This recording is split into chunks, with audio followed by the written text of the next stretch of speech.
السلام عليكم، كي دايرين لاباس؟ كي دايرين مع صحابكم؟ واش على خير؟ نتمنىكم يا رب تكونوا في احسن حال وفي صحه جيده باذن الله تعالى. اليوم جات عندي جارتي الله يكثر خيرها وعجنات لي مخيمرات وقلت ما شاء الله نشاركهم معكم. هما معروفين الناس ديال الشرق بالمخامر. درنا تقريبا واحد الكيلو ونص ديال الطحين دقيق الفرن وربعه ديال السبيسيال. ما تنساوش من الدعاءات، الله يرحم الوالدين، انا مريضه بزاف، كنتمنى انكم تدعوا معايا ان شاء الله. ودرت خميره تقريبا واحد 3 ديال المعالق صغار ديال الخميره ديال الخبز، وبدات كتجمعهم هنايا كما كتشوفوا. والملحه من طبيعه الحال جا واحد المخمار اللي هو زوين صراحه، واعر، جا خفيف، واخا كنديرو انا ما كيجيش بحال ديالها. وجات عندي الله كتر خيرها وعجناتو ليا في الدار وقلت نشاركو معاكم، وعلاش لا. كتبقى تستمر هكا، راه ما كتدلكوش بزاف ما والو، هي السيرف ديالو كتخليه يخمر مزيان وتعاود ترجعو تدبزو دير ليه الماء. صافي كما كتشوفوا على هذا الشكل. يعني المره الاولى درت 3 د المعالق ديال الخميره ديال الخبز، ومن بعد ما جمعات العجينه عاد درت الملحه والماء، وغادي تعاوتاني تدخل فيهم داك الماء والملح. طولت عليكم، انا مريضه بزاف، مريضه. شوفوا غير الصوت ديالي راه مبدل. قلت نقاوم اليوم وندير شويه ديال الانيمو باش هاد القناه هادي تستمر ان شاء الله.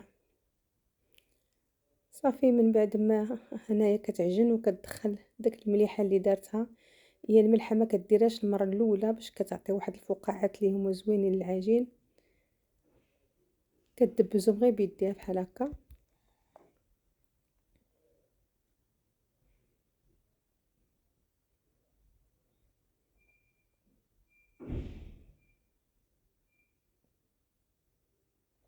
وكتعاود تزيد الماء وتخدمهم عاوتاني. هذا هو السر ديال هاد المخامر اللي كيجيو تبارك الله منفوخين وتيجيو مفروقين.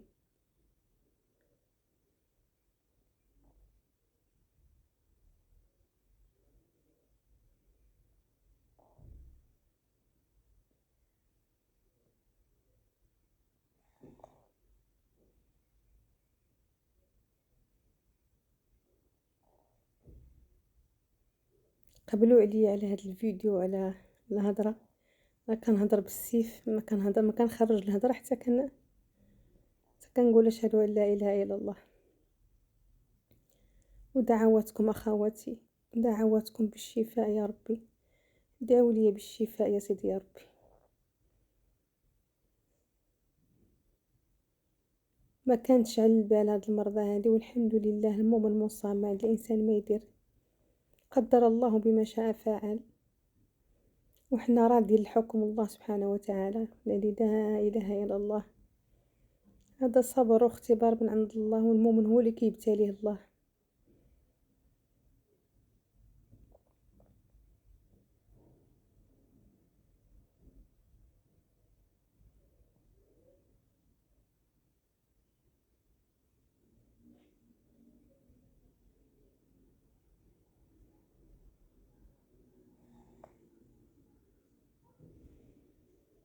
كتبقى تستمر هكا حتى وكان كتزيد الماء وتدخل فيه واحد الكميه لا باس بها ديال الماء.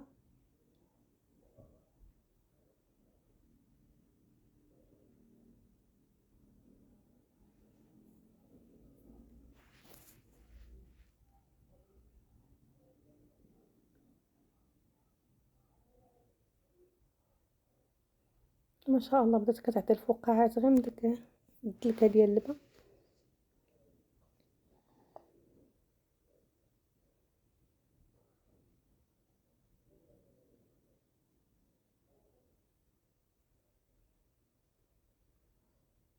انا راه خلاتها ترتاح شويه وعاود رجعت ليها.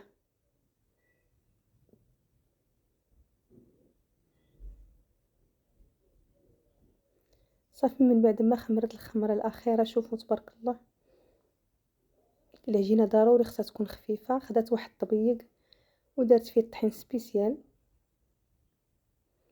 وكتقرص من طبيعة الحال، وهي عينها ميزانها كتنقص. حنا درناهم كبار بزاف لان العجينه كانت كثيره.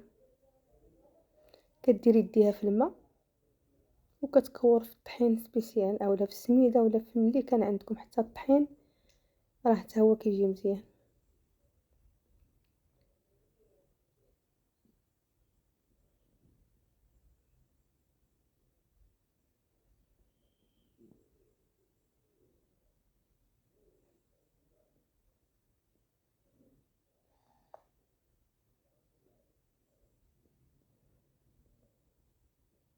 كدير وحده فوق وحده باش كتجي ساهله في التقراص. هذه طريقه هي زوينه. من بعد غادي تقرصهم وتخليهم يخمروا. شوفوا ما شاء الله، يعني العجينه راها عاطيه الطوع. غادي تخليهم يخمروا تقريبا غير واحد نص ساعه، لان خداو حقهم في الخميره. الا كان الحال بارد راه غتخليهم ساعه، الا كان الحال سخون غير نص ساعه فيها الكفايه. غادي تقرصهم وتخليهم، ومن بعد ان شاء الله غادي تطيبوهم.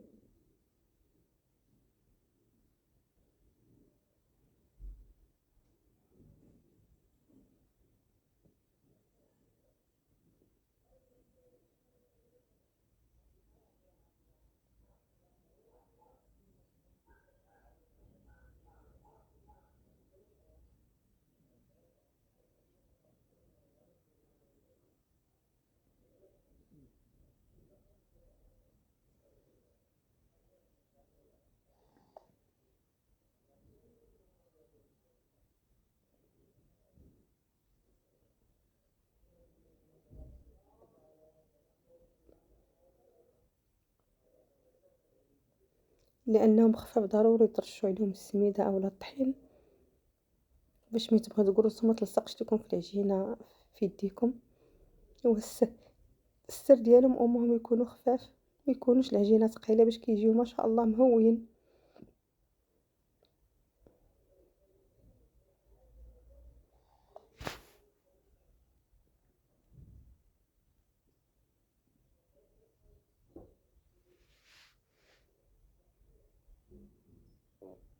من بعد ما خمروا غادي ندوزو المرحله ديال الطياب. المقله من طبيعه الحال كبيره عندي.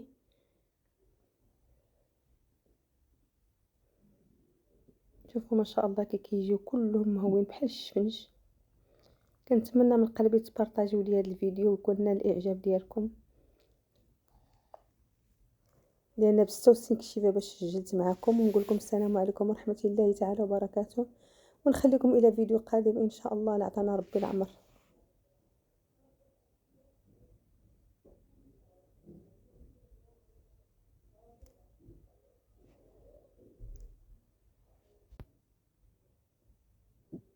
يعني شوفوا ما شاء الله، انا كيسحب لي الفيديو كان كيسجل الصوت ولكن ما سجلوش. شوفوا ما شاء الله كي جاو.